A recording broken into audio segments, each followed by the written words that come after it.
Dobbaspet service ರಸ್ತೆಯಲ್ಲಿ traffic ನಿಯಂತ್ರಣಕ್ಕೆ ಜನಸ್ನೇಹಿ ಪೊಲೀಸರ ಕ್ರಮ. ಡಾಬಸ್ಪೇಟೆ ದೊಡ್ಡಬಳ್ಳಾಪುರ ಸರ್ವಿಸ್ ರಸ್ತೆಯಲ್ಲಿ ದಿನನಿತ್ಯ ಟ್ರಾಫಿಕ್ ಸಮಸ್ಯೆ ಉಂಟಾಗ್ತಾ ಇತ್ತು. ರಸ್ತೆಯ ಎರಡು ಬದಿಯಲ್ಲಿ ಬೀದಿ ಬದಿ ವ್ಯಾಪಾರಿಗಳು ಅಂಗಡಿಗಳನ್ನ ಇಟ್ಕೊಂಡು ವ್ಯಾಪಾರ ಮಾಡ್ತಾ ಇದ್ರು. ಇದರಿಂದ ವಾಹನ ಸವಾರರು ಹಾಗೂ ಸಾರ್ವಜನಿಕರು ಸಂಚರಿಸಲು ಸಾಕಷ್ಟು ತೊಂದರೆ ಎದುರಿಸ್ತಾ ಇದ್ರು.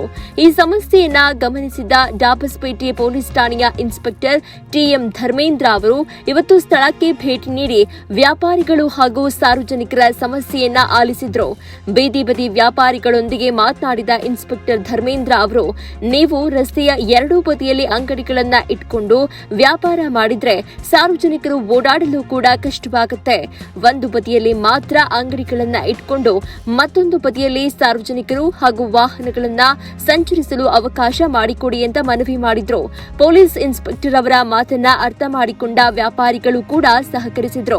ರಸ್ತೆ ಮಧ್ಯಭಾಗದಲ್ಲಿದ್ದ ತಮ್ಮ ಅಂಗಡಿಗಳನ್ನ ಹಿಂದಕ್ಕೆ ತೆಗೆದುಕೊಂಡು ಸುಗಮವಾಗಿ ಸಾರ್ವಜನಿಕರು ಒಂದು ಬದಿಯಿಂದ ಸುಗಮವಾಗಿ ಸಂಚರಿಸಲು ಅವಕಾಶ ಮಾಡಿಕೊಟ್ರು. ಜನರ ಸಮಸ್ಯೆಯನ್ನ ಅರಿತು ವ್ಯಾಪಾರಿಗಳಿಗೂ ತೊಂದರೆಯಾಗದಂತೆ ಹಾಗೂ ಸಾರ್ವಜನಿಕರ ಸಂಚಾರಕ್ಕೂ ಅನುಕೂಲವಾಗುವಂತೆ ಕ್ರಮ ಕೈಗೊಂಡ ಇನ್ಸ್ಪೆಕ್ಟರ್ ಟಿಎಂ ಧರ್ಮೇಂದ್ರ ಅವರ ನಡೆ ಇದೀಗ ಸಾರ್ವಜನಿಕರ ಮೆಚ್ಚುಗೆಗೆ ಪಾತ್ರವಾಗಿದೆ.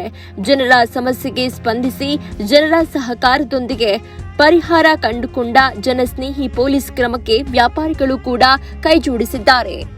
ನೀವು ಸಣ್ಣ ಆಗ್ಬೇಕಲ್ವಾ? ಅದು ಒಂದು ಉತ್ತಮ ಆಹಾರದಿಂದ ಸಣ್ಣ ಆಗ್ಬೇಕಲ್ವಾ? ಪ್ರತಿದಿನ ನಮ್ಮ ಜೀನಿ ಸ್ಲಿಮ್ ನ ಯೂಸ್ ಮಾಡಿ ಯಾವುದೇ ಸೈಡ್ ಎಫೆಕ್ಟ್ ಇಲ್ದಂಗೆ ನೀವು ಸಣ್ಣ ಆಗ್ತೀರಾ.